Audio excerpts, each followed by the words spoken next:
공급받는 곳이기도 합니다.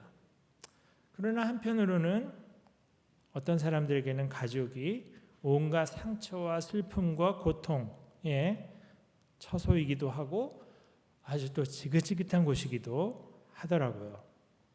살아갈 이유가 되기도 하지만 때로는 살아갈 이유를 앗아가 버리는 곳이 가족이 되는 경우도 보았습니다. 사실 남 얘기가 아니라 우리 집 얘기입니다. 행복하고 좋은 그런 모습으로 살 때도 있지만 참 고통스럽고 서로 이 상황을 어떻게 받아들여야 할지 고민되는 그런 일들을 여러 차례 겪는 게 가족입니다. 최근에도 저희 가족이 아주 큰 고민거리가 있고 그것 때문에 요 며칠 저희 부부 또 우리 아이들이 함께 고통하고 있는 그런 시간을 보내고 있습니다. 최근에 코로나가 길어지면서 이제 학교에 못 가는 아이들이 집에서 온종일 소일을 하고 그리고 남편들도 실직을 하거나 혹은 재택근무를 하는 경우가 많아지고 그러면서 이제 가족들이 집에서 지지고볶고 살고 있다는 얘기를 듣습니다. 집집마다 상황이 다양하게 다채롭게 펼쳐지겠지만 들리는 얘기에 의하면 스트레스가 올라가고 분노가 올라가고 많은 충돌과 다툼이 생기고 갈등이 일어나고 우울, 폭력, 심지어 이혼 등의 안 좋은 소식들이 많이 들려오고 있습니다. 코로나 시대 여러분들의 가정은 안녕하십니까? 오늘 우리가 본문을 통해서 살펴볼 가족은 요셉의 가족입니다. 정확히 말하자면 요셉이 꾸린 자신의 새 가정이 아니라 요셉의 원 가족입니다. 지금 요셉은 이 창세기 45장이 펼쳐지는 이 상황 속에 애굽의 총리라는 엄청난 신분을 갖고 있었던 사람입니다. 또 41장에 보면은 므낫세, 에브라임이라고 하는 두 아들을 낳아서 기르고 있었습니다. 이미 사회적으로 엄청난 지위에 올랐고 가정도 이루었고 겉으로 보아서 특별히 어려움이 없을 만한 그런 아주 복된 삶을 살고 있는 그런 사람의 모습입니다. 사실 요셉의 이야기를 요 대목만 갖고는 이해할 수 없죠. 요셉이 어떤 가정에서 태어났고 어떻게 자랐고 어떤 사연으로 여기에 와서 이렇게 총리까지 하게 됐는지 이 모든 과정을 우리가 알 필요가 있습니다. 그러나 이제 제한된 시간이기 때문에 또 여러분들이 이미 요셉의 이야기는 익히 잘 알고 계시기 때문에 그냥 기억을 되살리는 의미에서 훑어보도록만 하겠습니다. 요셉의 아버지는 야곱입니다. 야곱과 쌍둥이 형이었던 에서는 둘 다 이삭이라는 아버지 밑에서 태어난 그런 아들들이었죠. 에서와 야곱 이 쌍둥이 형제 중 둘째였던 야곱에게서 아들이 12명이나 태어납니다. 그 12명이 12지파의 이름이 되죠. 첫 번째 아내로 맞이게 하게 됐던 레아라는 삼촌 라반의 딸 레아에게서 루벤, 시므온, 레위, 유다, 이사갈, 스불론이라는 6명의 아들을 얻게 됩니다. 그리고 동생이었던 라헬이 있는데 라헬은 금방 아이를 못 가졌어요. 그래서 그 질투 때문에 라헬의 여종이었던 빌하라고 있습니다. 그 빌하에게서 단과 납달리 2명의 아들이 나고요. 그리고 나서 레아의 여종인 실바에게서 또 2명의 아들이 나옵니다. 갓과 아셀이라는. 그리고 드디어 야곱이 정말 마음속에 제일 사랑했던 아내 라헬에게서 2명의 아들이 태어나는데 그게 바로 요셉과 베냐민입니다. 이렇게 해서 총 12명의 아들이 있었고 그뿐만이 아닙니다. 딸들도 있었어요.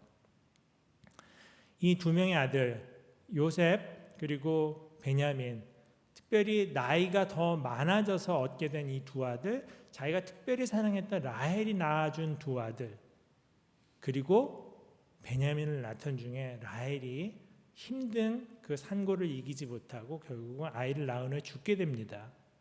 그래서 아이를 남기고 떠나간 사랑하는 아내 라헬에 대한 그리움이 더 애틋했기 때문에 이 2명의 아들은 특별히 야곱이 더 사랑했습니다.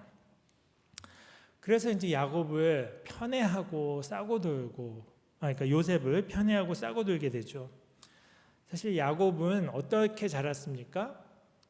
엄마가 이 에서와 야곱이라는 쌍둥이 아들을 키우실 때 이 야곱을 더 편애하고, 그리고 아버지는 에서를 편애하고, 그래서 결국은 그 집안에서 엄마 아버지 사이에 거짓말이 막 오가고 자기를 속여서, 형이라 속여서 축복을 받아가는 그런 일을 우리가 알고 있습니다. 사실 야곱은 편애를 통해서 가족의 어떤 큰 고통이 한번 일어났던 경험에 있는 사람이에요. 근데 자기 스스로가 또 편애를 합니다. 요셉을 편애하면서 채색 옷을 지어 입히고 그를 감싸고 놀죠. 그러면서 그 가정에도 많은 문제가 발생하게 됩니다. 그런데 요셉 본인도 이런 구조적인 문제들 속에 기름을 들이붓는 그런 행동을 하죠. 자기가 꿈꾸고 나서 그거를 형들에게 막 자랑하듯 얘기하면서 질투와 미움을 사게 되고 결국 형들의 손에 의해서 인신매매를 당하게 됩니다. 그게 요셉이 17살 때였습니다. 제가 이제 딸들을 키워보지만 형제들 간에 싸울 수도 있고 미워할 수도 있고 서로 말 안 하고 지내기도 숱하게 하더라고요.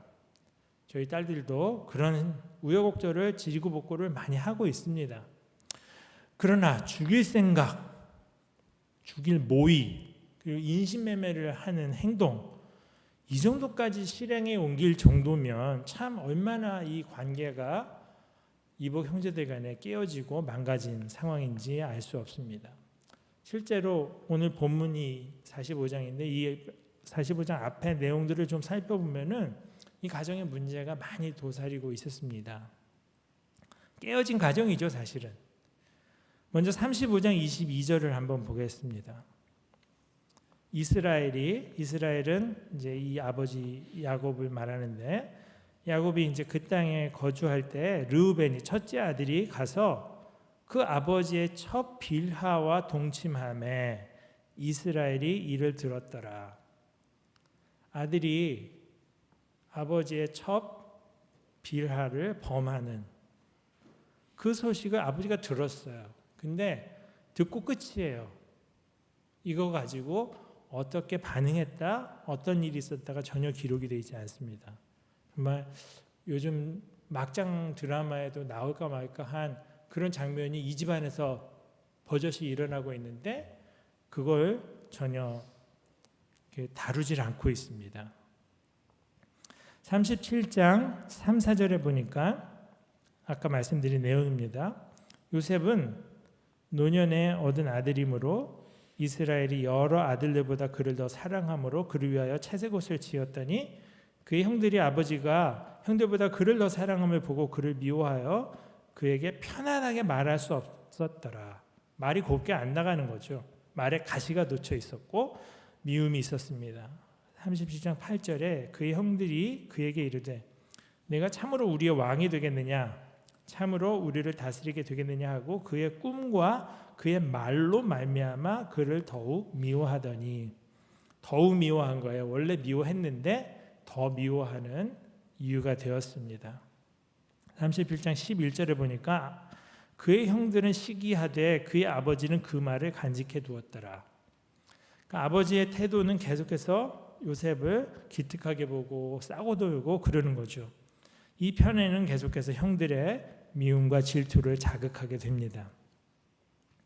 18절 19절에 요셉이 그들에게 가까이 오기 전에 아버지 심부름으로 이제 세겜 땅에 있는 형들을 찾아갔는데 오기 전에 그들이 요셉을 멀리서 보고 죽이기를 꾀하여 동생을 보고 죽일 마음을 품었다는 거, 얼마나 미웠으면은 사실 마음속에서는 이제 죽이고 싶고 막 때려주고 싶고 막 쥐어받고 싶고 막 미움이 많을 수 있겠죠. 근데 그거를 모의를 하고 실행에 옮깁니다. 서로 이르되 꿈꾸는 자가 오는도다. 이게 조롱하는 별명을 이미 붙여놨어요. 꿈쟁이가 온다. 꿈쟁이. 야 저기 꿈쟁이 온다. 우리 쟤 죽이자. 이런 얘기를 형제들 간에 한 것입니다. 자, 이 미움의 희생양이 되어서 팔려나간 요셉. 돌아다니는 상인들에 팔렸고 결국은 이집트 애굽 땅에 가서 보디발이라는 왕의 경위대장, 친위대장 집에서 노예 생활을 하게 됩니다. 17살. 저희 막내 이제 한국 나이로 17살인데요. 이런 아이가 이제 팔려가서 어디 가서 산다고 생각하면 그 집에 큰 민폐가 될 것 같은데 이 아이가 가서 이제 노예 생활을 하게 됩니다. 참 기구한 아이죠. 근데 그 아이가 그 노예 생활을 하는 동안 놀라운 삶을 살아갑니다. 부모도 없이, 공동체도 없이, 친구도 없이, 스승도 없이 진짜 혼자 호를-단신 낯선 이방인의 집에서 노예 생활을 하는데 놀라운 삶을 살아갑니다. 그 비결이 무엇이었을까요? 39장 21절부터 23절을 보겠습니다. 창세기 39장 21에서 23절을 보면 여호와께서 요셉과 함께 하시고 그에게 인자를 더하사 간수장에게 은혜를 받게 하심에 간수장이 옥중 죄수를 다 요셉의 손에 맡김으로 그 재반 사물을 요셉이 처리하고 간수장은 그의 손에 맡긴 것을 무엇이든지 살펴보지 아니하였으니 이는 여호와께서 요셉과 함께 하심이라. 여호와께서 그를 범사에 형통하게 하셨더라. 또 41장 46절에 요셉이 애굽 왕 바로 앞에 설 때에 30세라. 그가 바로 앞을 떠나 애굽 온 땅을 순찰하니 이렇게 그의 이제 형편이 급변하게 된 그 스토리가 나옵니다. 39장에 굉장히 중요한 표현이 나오죠. 여호와께서 요셉과 함께 하셨다. 이게 거듭해서 나옵니다. 23절에도 여호와께서 요셉과 함께 하심이라 여호와께서 그를 범사에 형통하게 하셨더라. 그래서 17살에 팔려갔던 노예 생활을 시작했던 요셉이 13년 만에 30세가 되었을 때 더럭 그 나라의 총리가 됩니다. 애굽 왕 앞에 섰습니다. 그가 바로 애굽 온 땅을 순찰하는 그런 놀라운 지위에 올라가게 된 그 13년 동안 그는 사실은 노예 생활했고 감옥 생활했습니다. 그런데 그 시간을 하나님께서 함께 하시는 시간이었다. 인자를 더하시는 시간이었다. 범사에 형통하게 하는 시간이었다고 성경이 말을 하고 있는 거죠. 사실 이 13년의 고통스러운 시간을 요셉이 견딜 수 있었던 원동력은 이렇게 하나님께서 함께 하셨던 것을 요셉이 느끼고 있었고 삶에서 확인하고 있었고 그의 삶이 주 안에서 형통하게 되는 것을 그가 거듭거듭 경험했기 때문입니다. 극도의 두려움, 그 17살 아이가 극도의 두려움 가운데 다른 나라로 팔려갔고 불안이 있었고 마음에 미움이 있었을 것이고 원망이 있었을 것이고 외로움을 겪었을 텐데 그 모든 것을 이겨낼 힘을 주께서 계속해서 공급하여 주신 거죠. 그 암울한 시간 13년이라는 결코 짧지 않은 그 시간을 그 온 젊음의 시간을 그 암울한 고통 가운데 보냈던 요셉이 30세에 드디어 총리가 되고 애굽의 제사장의 딸과 결혼해서 아들도 둘을 낳게 됩니다. 41장에 그 아들 둘 이름이 등장을 해요. 41장 50절부터 52절에 보니까 흉년이 들기 전에 요셉에게 두 아들이 태어납니다. 7년의 풍년 기간이 있었는데 그 풍년 기간 중에 아들 둘을 낳습니다.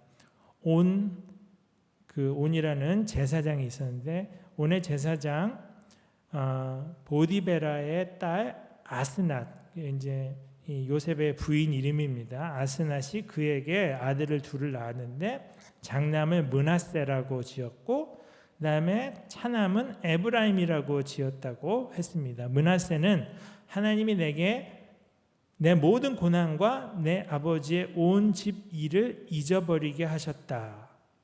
그런 의미로 지었고요. 에브라임은 하나님이 나를 내가 수고한 땅에서 번성하게 하셨다 하는 의미로 지었습니다.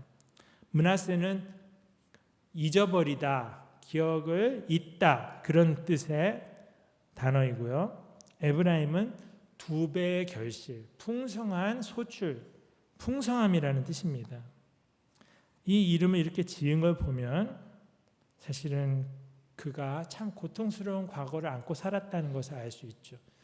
그 첫째 아들 므낫세를 낳으면서 그 과거를 자기가 내려놓는 그 이름을 지었고요. 두 번째 아들을 낳으면서 하나님이 주신 풍성한 복을 찬양하는 이름을 지었습니다.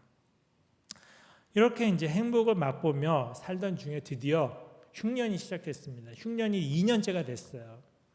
흉년이 1년만 돼도 쉽지 않은데 이제 두 번째 흉년이 오니까 고향 땅의 아버지와 형제들도 먹고 살기가 힘들어졌습니다. 결국 아버지가 들리는 소문에 의하면 애굽 땅에는 식량이 풍부하다고 하니까 너희들이 가서 좀 사와라. 너희들 다 가서 식량을 사와라.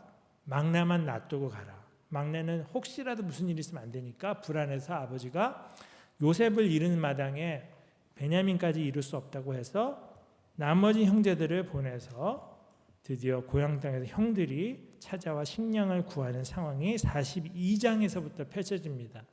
그래서 요셉과 형들은 45장에 처음 만나는 게 아니라 42장에 처음 만납니다. 그런데 42장, 43장, 44장에 걸쳐서 아주 길고도 어떻게 보면 지루할 정도로 자세하게 그때 상황들이 묘사가 되어 있어요. 성경이 보통 슉슉 수십 년, 수백 년까지도 슉슉 건너뛸 정도로 이야기 전개가 빠르기도 한데 이 사건만은 아주 굉장히 상세한 이야기를 다루고 있습니다. 요셉은 형들인 걸 알았어요. 그러나 형들은 자기네가 아련하고 있는 이 애굽의 고위 관료가 자기들 동생 요셉이라는 것은 꿈에도 생각을 못하고 있습니다. 머리를 땅에 조아리고 인사를 하고 있고 그러는 상황입니다. 요셉은 자기의 신분을 형들에게 밝히지 않은 채 어떻게 보면 이해하지 못할 행동을 합니다. 자기를 밝히질 않아요. 계속. 그러면서 형들에게 계속 고통을 안깁니다. 형들이 가서 결국에는 막내 베냐민을 데려오도록 만듭니다. 그렇게 모든 상황을 만들어가던 중에 그는 아버지의 소식도 듣게 됩니다. 그리고 그 아버지가 얼마나 자기 자신을 그리워하고 있고 또 자기 자신을 잃었다는 그 슬픔에 힘들어하고 있는지, 그래서 상대적으로 더 베냐민에게 애착을 두고 전전긍긍하고 있는지 이 모든 이야기들을 듣게 됩니다.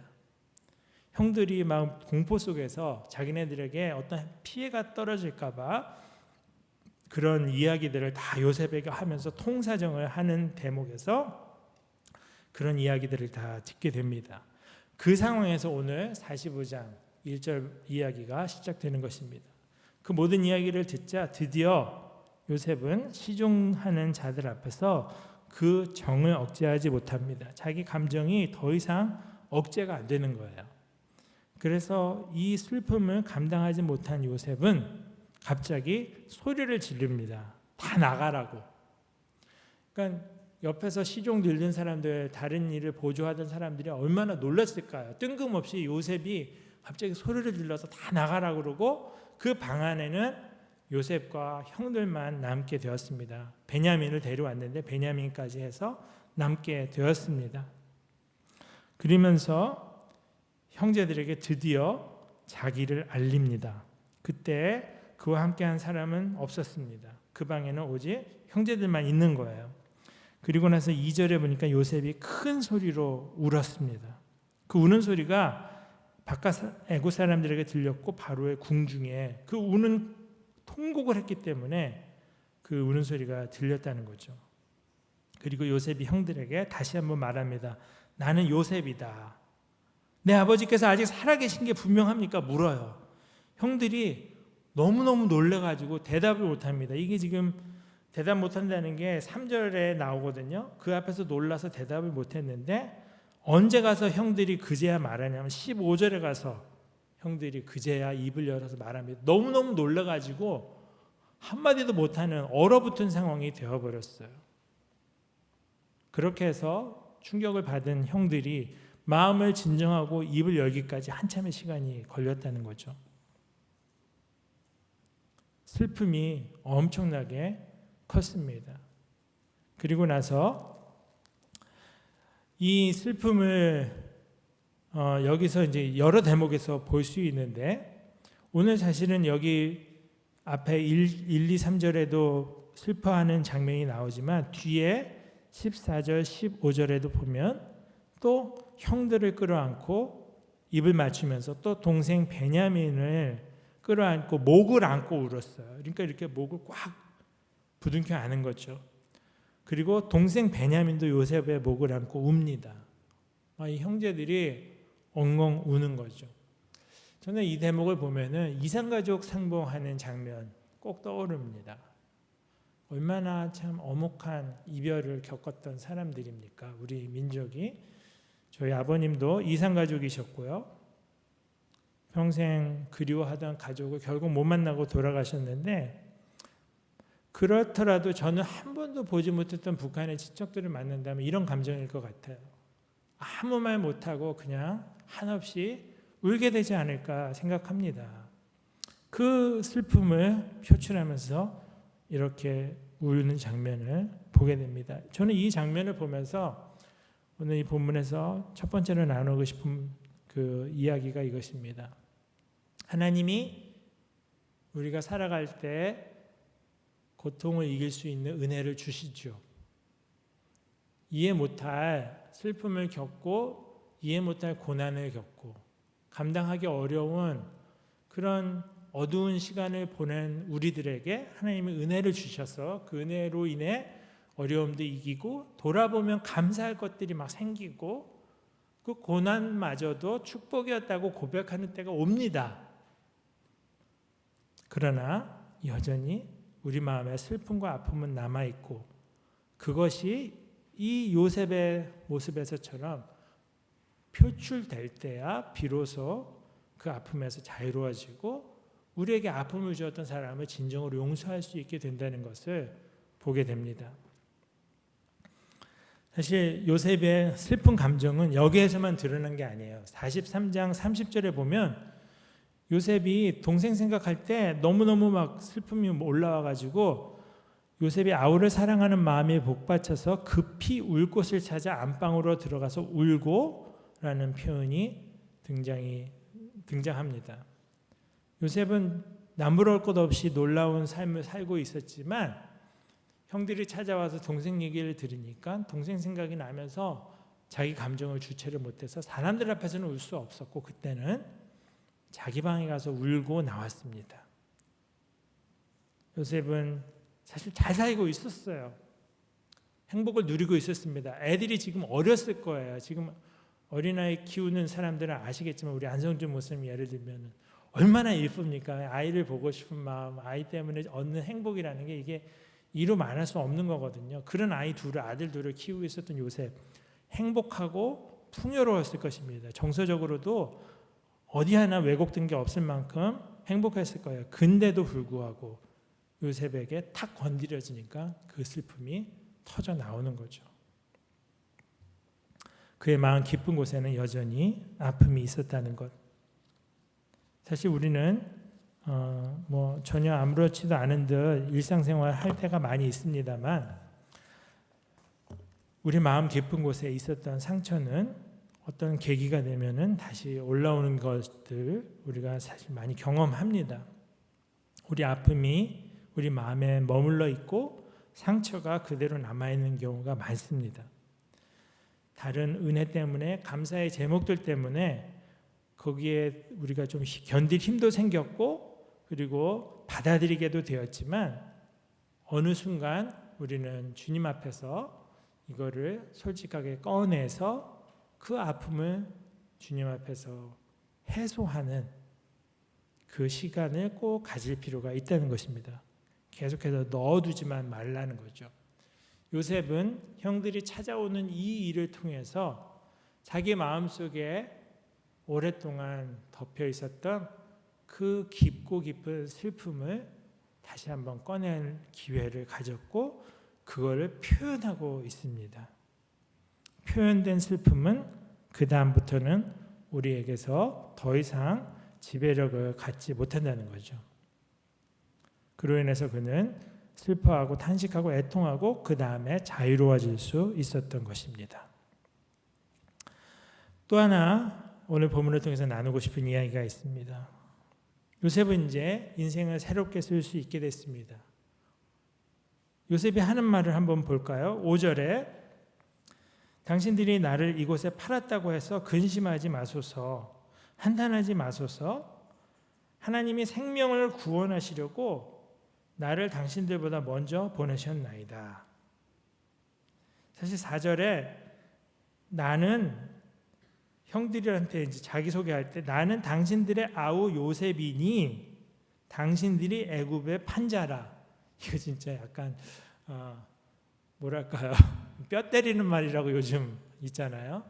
그걸 꼭 밝힙니다. 당신들이 형들이 나를 애굽에 팔았잖아요. 그 얘기를 하죠 지금. 사실입니다. 근데 5절에서 당신들이 나를 이곳에 팔았다고 해서 근심하지 마십시오. 한탄하지 마십시오. 하나님이 생명을 구원하시려고 나를 당신들보다 먼저 이곳 애굽에 보내신 겁니다. 대단하죠? 7절 하나님이 큰 구원으로 당신들의 생명을 보존하고 당신들의 후손을 세상에 두시려고 나를 당신들보다 먼저 보내신 겁니다. 8절 그런즉 나를 이리로 보낸 이는 당신들이 아니요 하나님이시라.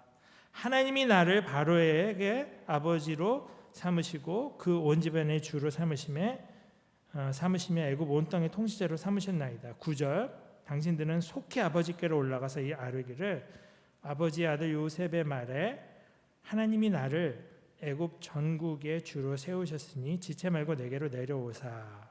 하나님이 하셨다고 요셉은 거듭거듭 말하고 있습니다. 그걸 고백하고 있습니다. 우리가 인생을 새롭게 쓰려면 보는 눈이 달라져야 됩니다. 내 인생에 하나님의 주권이 어떻게 역사를 써왔는지를 보게 돼야 합니다. 요셉의 인생을 핵심적으로 관통하는 동력과 기초는 이처럼 하나님의 주권입니다. 거듭거듭해서 자기 인생에 하나님이 하신 일을 고백하고 있어요. 자기 인생에 하나님이 하시는 일을 보는 사람은 복된 사람입니다. 하나님이 지금 내 인생 가운데 무슨 일을 행하고 계신지를 깨닫는 사람은 복된 사람입니다. 하나님이 우리가 살아가는 동안에 고통을 허락하시기도 해요. 지금 형들이 자기를 애굽에 판 것은 사실입니다. 팩트입니다. 그런 일이 일어났어요. 그러나 하나님이 그것보다 더 큰 일을 하셨다는 것을 요셉은 보았고 깨달았고 경험했고 그리고 그것을 지금 고백하고 있습니다. 우리 성도님들도 사실 인생을 다시 쓰고 싶은 마음이 있으실 겁니다. 우리가 지금까지 몇 년의 인생을 살아왔든지 간에 지난 인생을 돌아보면 후회도 있고 회한도 있고 그리고 고통도 있고 아쉬움도 있고 여러 가지 마음에 차지 않는 그런 기억들이 있으실 겁니다. 제가 한 달 전에 제 인생을 이렇게 그래프로 그려보는 소위 라이프 매핑이라는 그런 걸 다시 한번 했습니다. 그 제일 처음에 했던 건 2002년인데 한 18년 동안 제가 그거는 이제 여러 번 해본 적이 있습니다. 인생을 그래프로 그려보는 거죠. 어떤 때는 참 좋은 기억과 좋은 경험도 있었지만 또 어떤 때는 굉장히 힘들고 어려운 깊은 계곡과 같은 경험도 있었습니다. 그래서 제 인생을 그려보면 막 이런 오르막 내리막이 그냥 요동을 치는 인생을 살아왔습니다. 이 밑에서 경험했던 어려움들 제 인생 가운데 여러 차례가 있었습니다. 그게 우리의 인생일 수 있어요. 그러나 우리는 내가 애굽의 팔령한 자라는 정체성만 가지고 슬픔과 원망과 심플이와 고통 속에 살 수도 있고 하나님이 생명을 구원하시려고 나를 당신들보다 먼저 보내신 자로 깨달으면서 하나님이 보내신 그 뜻을 기억하고 그 관점에서 내 인생을 살아갈 수도 있는 것입니다. 이 선택은 저절로 되는 게 아니고 우리가 하나님 앞에서 해야 되는 선택입니다. 여러분들의 삶도 마찬가지입니다. 지금까지 있었던 많은 우여곡절, 어려웠던 기억으로 나의 정체성, 나의 인생을 규정하기 쉽죠.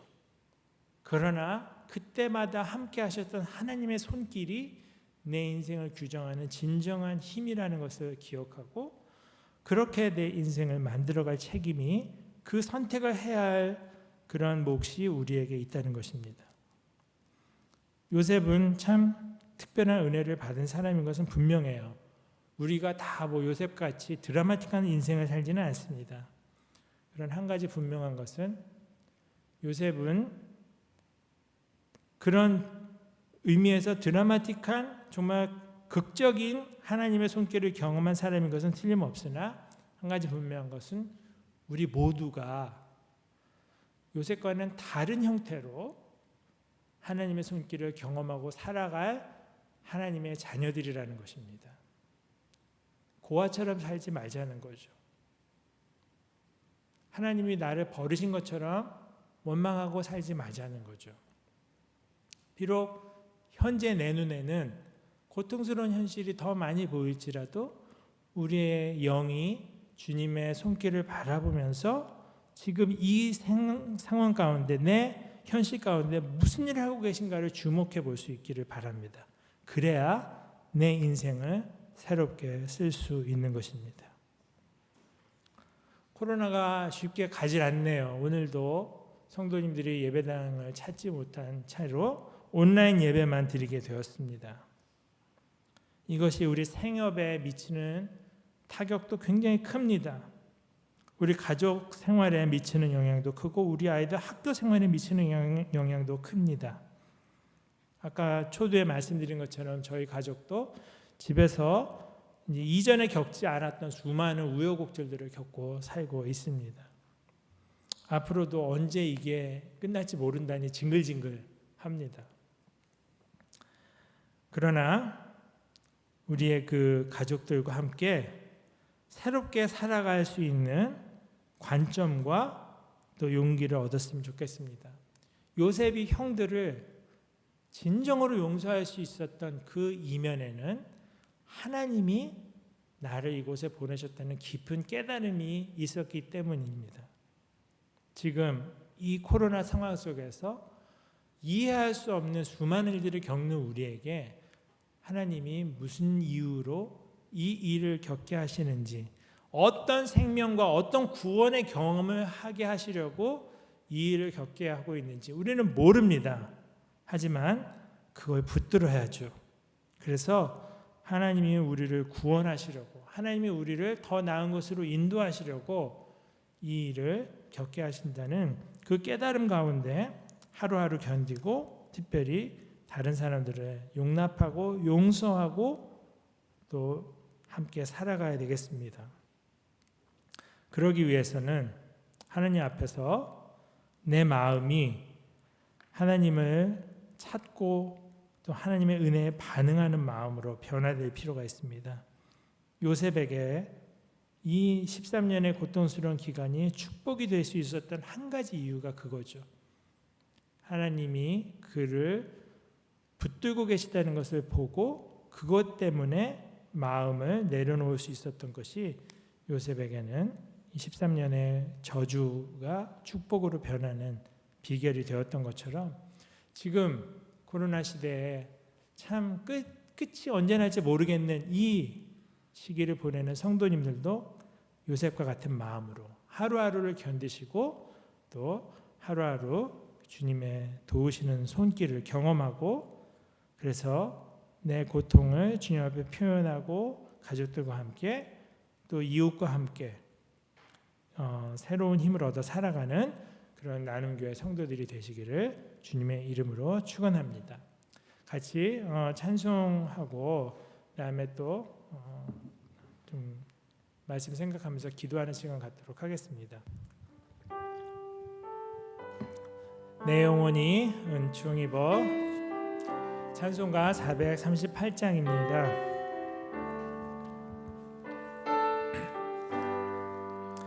내 영혼이 은총 입어 중한 죄짐 벗고 보니 슬픔 많은 이 세상도 천국으로 화하도다. 할렐루야 찬양하세.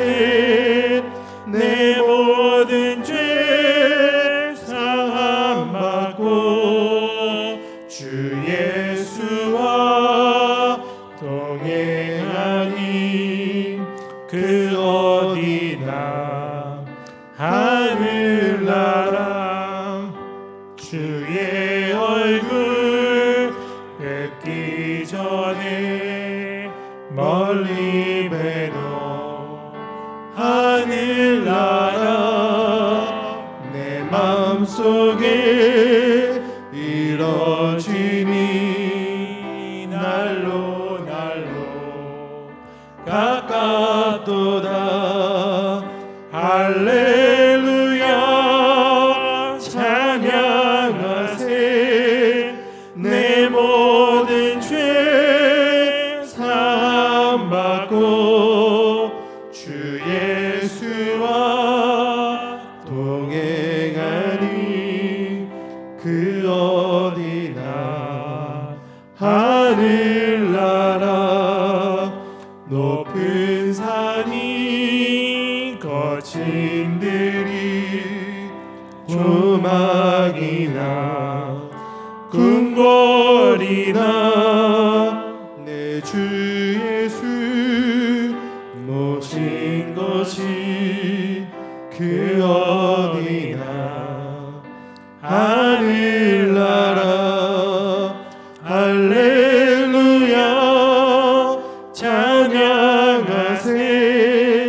내 모든 죄 사함 받고 주 예수와 동행하니 그 어디나 하늘나라. 우리가 이 찬송에서 함께 고백했던 것처럼 슬픔 많은 이 세상도 천국으로 변할 수 있습니다. 주의 얼굴을 뵙고 나니 하늘나라가 내 마음속에 이루어지게 됩니다. 초막도 거친 들도 심지어는 궁궐이라 할지라도 주님 예수를 모신다면 그 어디나 하늘나라가 될 수 있습니다. 최고의 집에서 살고 최고의 연봉을 받고 최고로 좋은 음식을 먹어도 주님을 떠난 삶이 지옥인 것처럼 우리가 살아가는 이 고통스러운 현실 속에서도 주님이 우리와 함께 하신다는 그 사실이 이 슬픔 많은 세상을 천국으로 변화시켜 줍니다. 오늘 요셉도 지옥 같은 13년의 세월을 보냈습니다. 보디발의 집에서 종살이를 했고 억울한 모함을 오해를 받으며 감옥살이를 했습니다. 그러나 그 13년의 지옥 같은 시간이 그에게는 오히려 축복의 시간이 될 수 있었던 것은 주님이 그와 함께 하시고 주님이 그의 삶을 인도하셨기 때문입니다. 오늘 우리도 같은 경험을 하게 해주십시오. 주님께 기도합시다.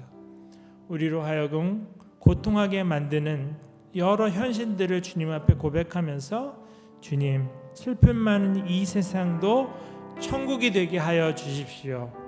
주님이 우리와 함께 하시는 것을 날마다 순간마다 확인시켜 주시고 그로 인해서 내 마음이 변화되어 내 마음의 천국이 이루어져서 오늘 하루를 살아갈 은혜를 또 허락하여 주옵소서. 같이 기도하겠습니다. 아버지 하나님, 올해 초부터 시작된 이 코로나